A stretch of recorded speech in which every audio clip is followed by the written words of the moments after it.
Welcome to the Pivot Series. Today I am honored to have Senator Dr. Crystal Haynes. Today we are going to learn the true meaning of multifaceted. She wears so many hats, she has redefined the term. We're also going to find out what happens when the proverbial rug gets pulled from under you. How do you restore your footing? And then, of course, real self-care and what that looks like to Crystal.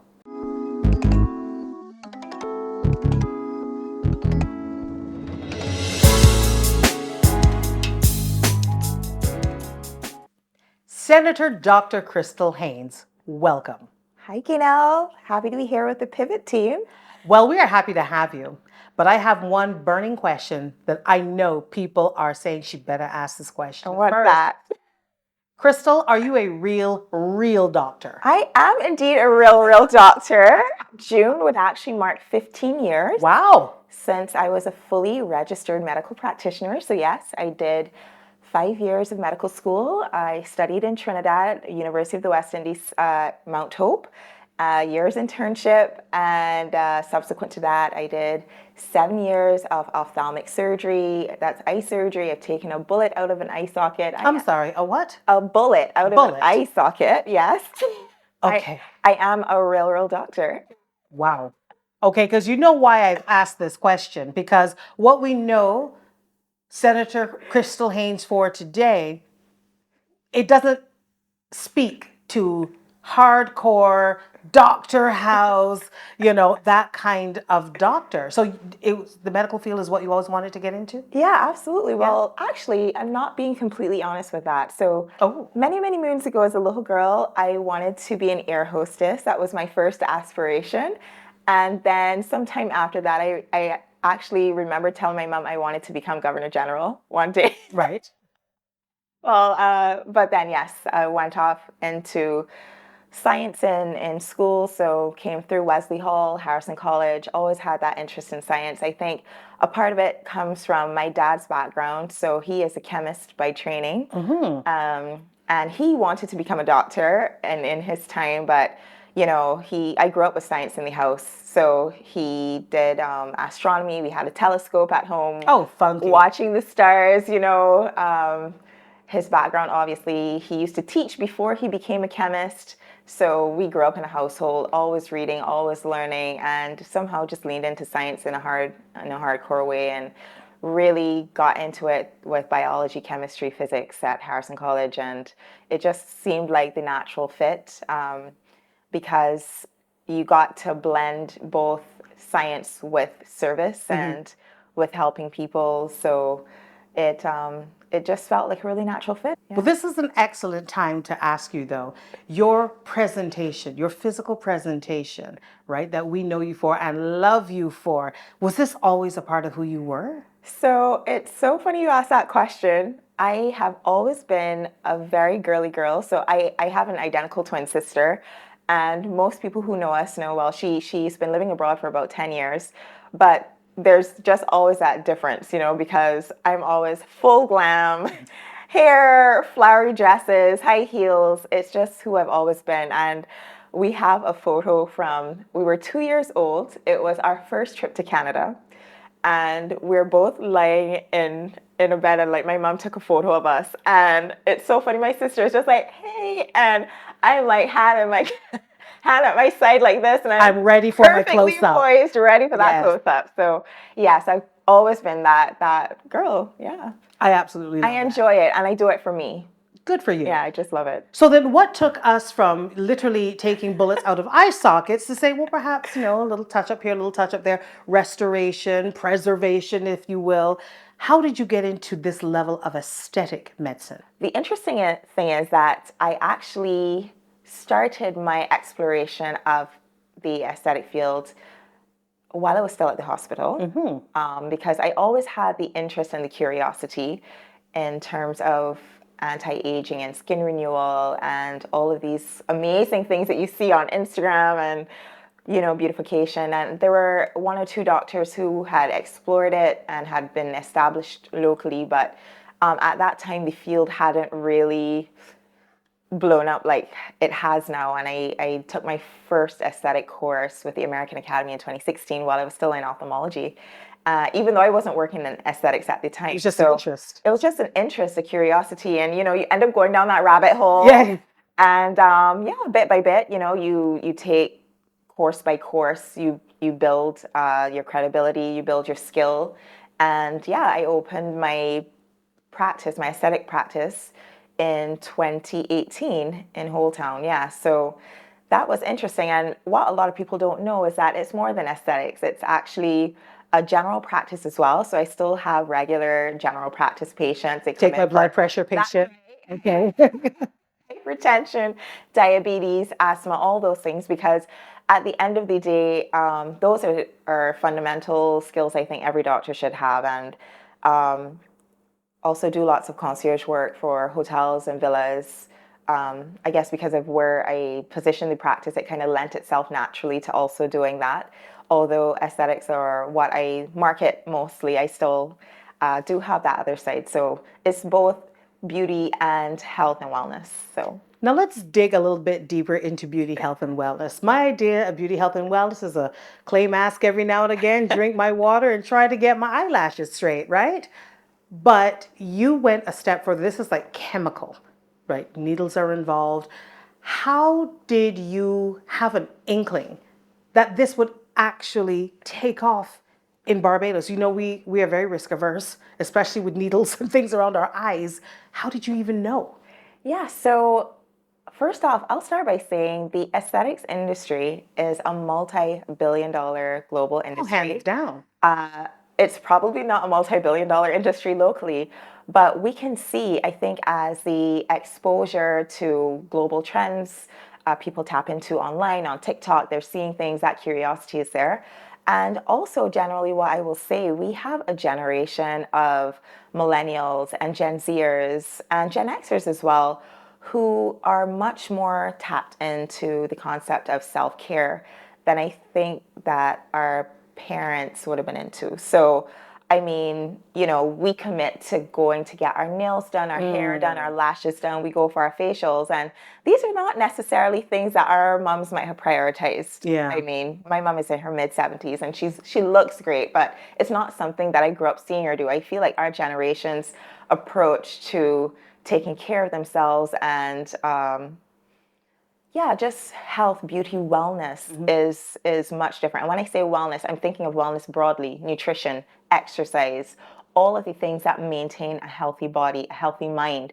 More and more, you're hearing everyone talk about maintaining their mental health. They're Right. taking mental health day, a mental health break. These are concepts that we didn't necessarily grow up hearing, That's but a more fact. and more. You were lazy. But more and more, this generation is definitely more Yeah. plugged into, I'm not waiting till my body breaks down. I'm not waiting till I'm at a point where I need to seek help for this. I want to make sure that every day, every week, every month, I'm committing to doing something that makes me a healthier, happier person. With Flow Business's new smart solutions, powered by super fast, reliable broadband, you'll feel like there are more versions of you working for you. From website design, development, and digital marketing to promote your business, 24/7 business class support to cloud solutions, security, and more. Multiply your growth today.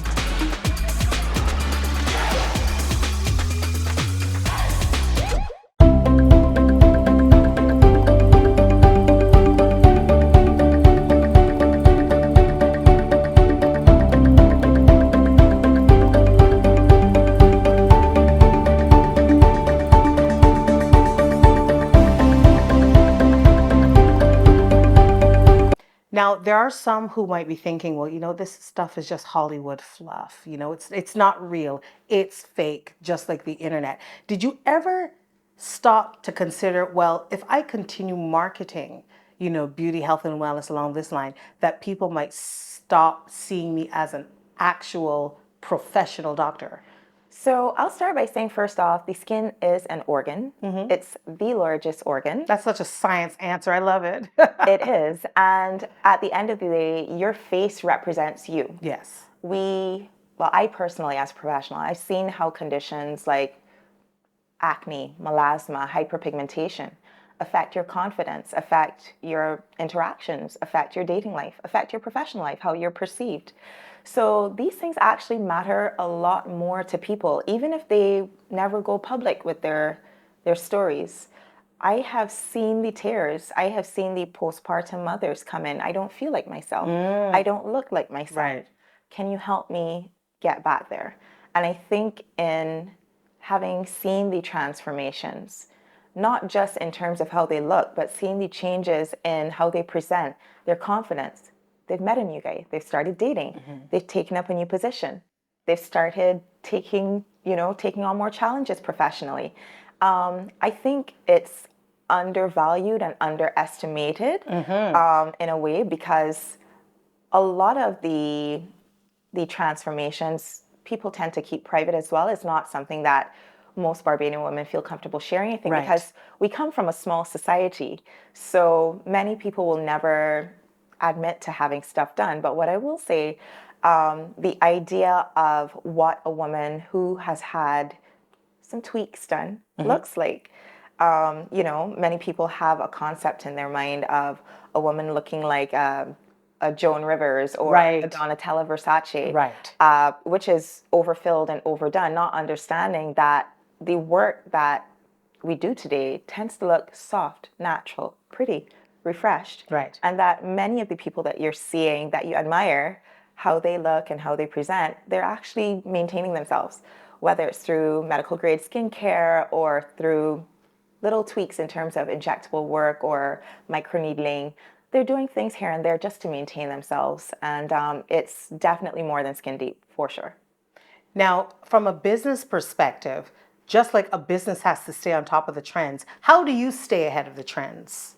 Well, first off, I've always had a personal interest in all of this. But as a medical doctor, one of the parts of our licensing is that not only that we pay a fee, but professionally we actually have to attend a certain requisite number of courses per year. We have to submit the certifications to the Barbados Medical Council, and they then say you are safe to continue doing what you're doing. So the bar for doctors is definitely much higher than it is for estheticians. And I will say we do have a very vibrant community of estheticians locally who are really highly qualified, really excellent at what they do.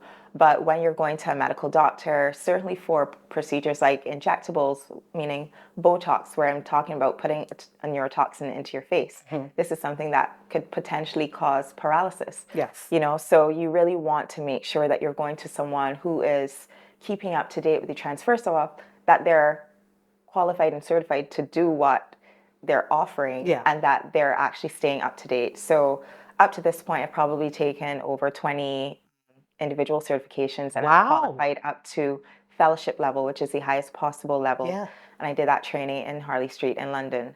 And I've actually done refreshers since then, just making sure that I keep up to date with what's current, what's trending, not just locally, but internationally. Fantastic. So at this stage in your journey, let me see if I've got this right. Licensed medical professional. You were working at the QEH. You are currently the only doctor on the QEH board. Am I got it? I am the only doctor on the QEH board. Okay, so we also have your business, your own business where you do, consultancy, but you also do some aesthetics, and that's pretty much where your interests are going, right? You get an opportunity to expand it further, to deepen that tie. And suddenly, a pivot of its own making happens. How do you navigate that?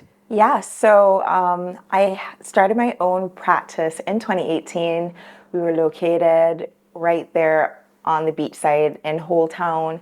And we navigated COVID, we navigated roadworks, all the things that come your way as a self-employed person.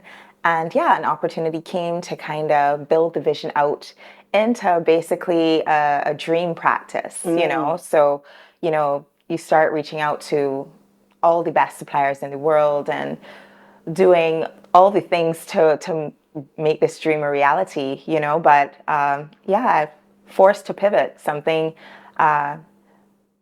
disappointing happened, and yeah, it was a bit traumatic, to be honest, because it's something that I poured my heart and soul into and my vision into for a number of years. And it happened quite unexpectedly.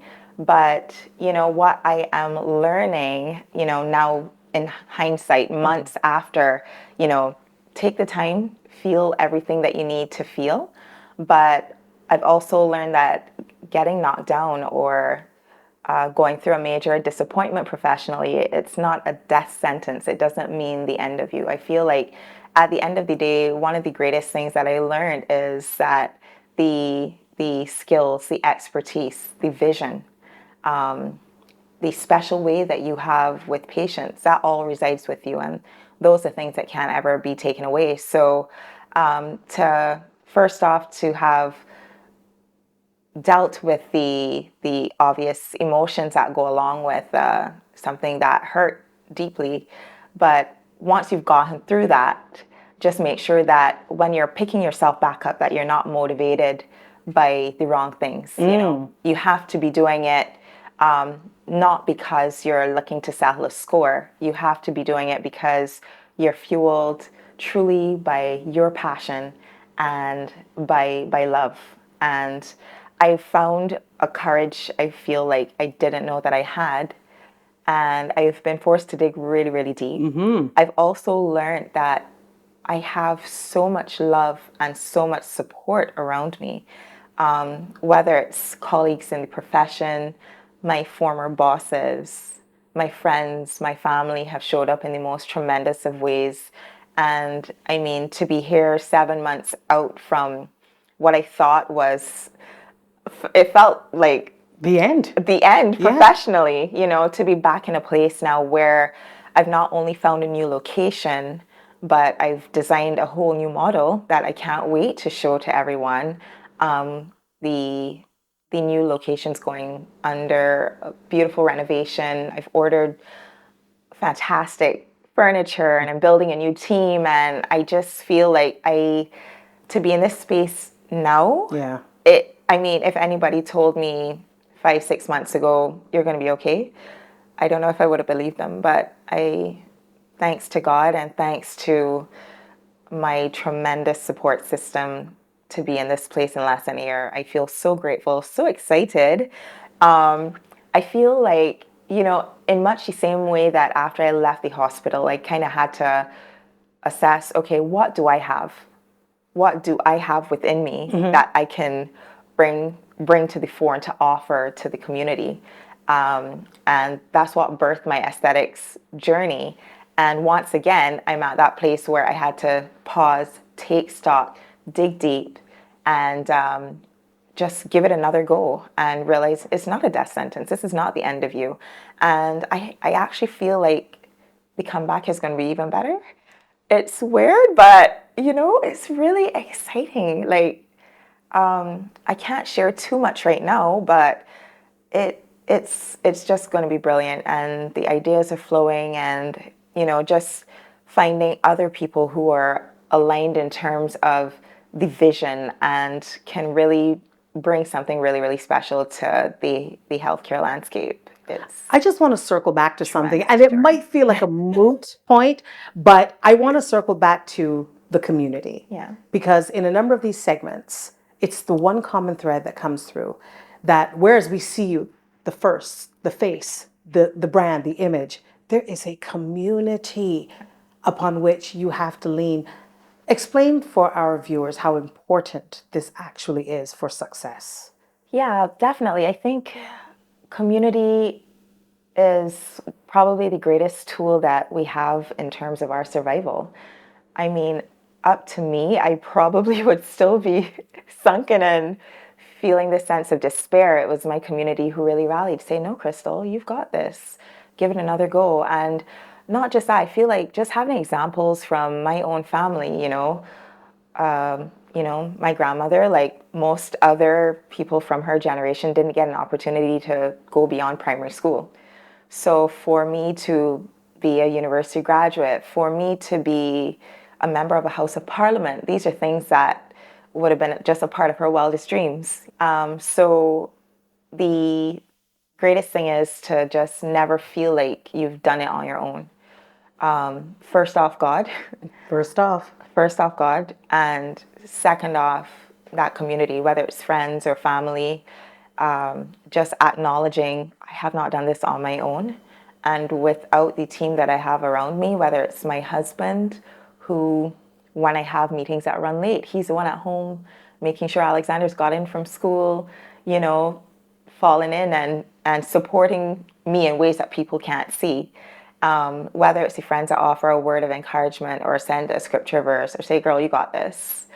Or, you know, just former colleagues. And like, I have to say, it meant so much for me coming out of shell shock, really, to have the support of members of the medical fraternity. That's a big one. Yeah, because what it showed me was that I have their respect. And when senior colleagues say, Crystal, we see you, this is not the end, pick yourself up, go again, you will be okay, you can do this.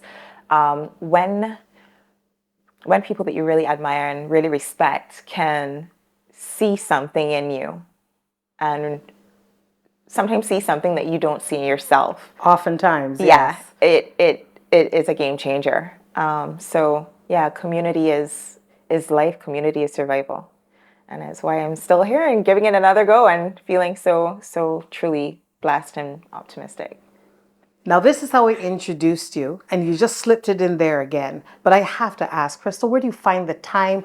Where do you find the depth, the bandwidth for all of these roles? You're a senator in the House of Parliament. Because I know you had to be offered. When you were offered this, like, come and join us, what was your first thought? So that's the thing. To be a member of the Senate, it is an appointment. So unlike MPs who are members who put themselves forward for service and they put themselves toward the electorate, in the Senate, basically you get a phone call that could be from the Prime Minister or from the Governor General or from the Leader of the Opposition, whomever. And in that moment, you have to make a decision, yes or no. And when the Prime Minister of Barbados calls you, the only answer is yes. I figured it seems like a very good answer. The only answer is yes. So it has been a really fascinating time of my life. It's really humbling because it's something that I never anticipated or planned for. I wouldn't have called myself a politically active person really before this opportunity came along. But to be able to serve in office in my 30s is a real blessing. And back to your question in terms of juggling it all and making it happen, because it feels like every part of your life demands 150%. You want to give your best to everything. You want to give your best as a mom. You want to give your best as a wife. You want to give your best in Parliament. You want to give your best to yourself as an entrepreneur. It can feel impossible, and to be honest, it does feel like something always has to give. But this goes back to the point about community and just having that support and just kind of delegating the roles sometimes. So if I need to work on a speech, I'll ask my husband, hey, can you put Alexander down tonight? I really need to focus on this. I really need to get this done. And yeah, it is hard. It requires lots of time management skills as well. It takes also knowing when to say no. I kind of feel like in a lot of ways, as a public figure, it's easy for people to see you and everybody wants a piece of your time. Yes. You kind of need to decide, how does this align with what I'm trying to accomplish? So my specific interests might relate to women, children, education, and health. So how does this project that this person's asking me to get involved with align with my overall priorities? And if it doesn't, you might have to let them down, but say, you know what, but I do know someone else. Always the referral. Yeah. Yes. I do know someone else though who has a special interest in this field and might be better suited. So I've also, although I feel like I'm very much a yes person, I've had to more and more learn how to take a step back, say no, and just kind of, just frame things around my priorities and my goals. And yeah.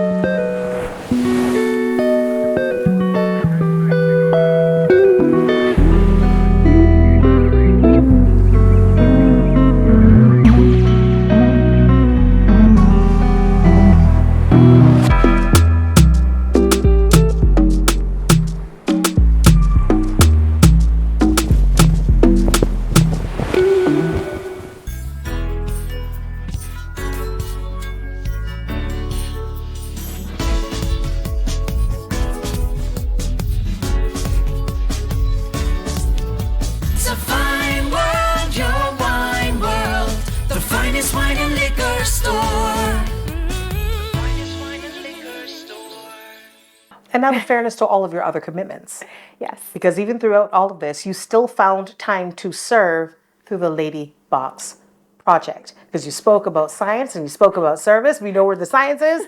Here comes the service, the Senate, and the Lady Box Project. Tell us about that and what inspired that. Yeah, so Lady Box Project is, I would call it like a personal pet project. It's something that I want to keep going well into my old age. I love it so much. And I think where it came from, first off, it was birthed during COVID.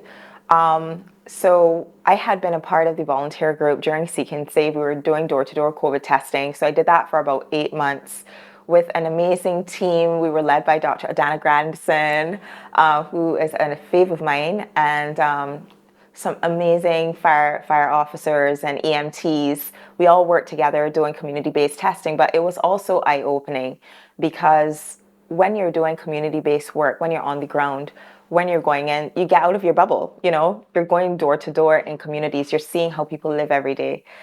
It was a bit of an eye-opener for me, and one of the things that came out during that process was, although people were getting help by the way of food hampers and these kinds of things, it felt like the baby items and the personal care items were a bit left out. Right. So the very first day that I decided, okay, I'm going to go to the wholesalers and spend some money on pads, tampons, Pampers, these kinds of things.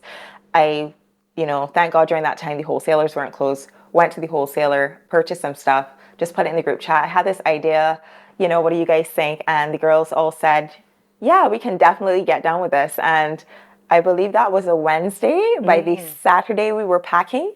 And it was interesting. Our first beneficiary was the Barbados Family Planning Association. We chose family planning because they really work with some of the most vulnerable women in terms of providing women's health. Right.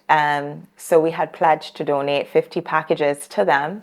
And I believe our very first drive, we did well over 300. Wow. Okay. Yes. So just to give you an idea of the scale of the response that we received. So we were able to donate formula, Pampers, baby wipes, pads, tampons, hairbrushes, shampoo, soap, toothbrushes and toothpaste, and all the little things that families would have needed. Yeah. But one of the great lessons to me as well was sometimes, people want to give, and sometimes they don't necessarily know how. Right. And sometimes people who have the means to give aren't necessarily in direct contact with the people with the need. So it was kind of great to be a part of something where we could create that space and be the bridge. And I'm so pleased that 3 years on, we're still doing drives. We've done 2 for the year. What I love as it has evolved is that many times schools and youth groups and businesses, they're deciding on their own, we want to get involved in this. How do we participate? They're doing their own drives and we're packing and donating. And it's become just a really, really beautiful project for me personally. Well, in this episode, we learned about science, service, and of course, self, and why all three are important to Senator Dr. Crystal Haynes. The expansion was there, the movement and the passion is there, and we're there for her. Thanks for joining us.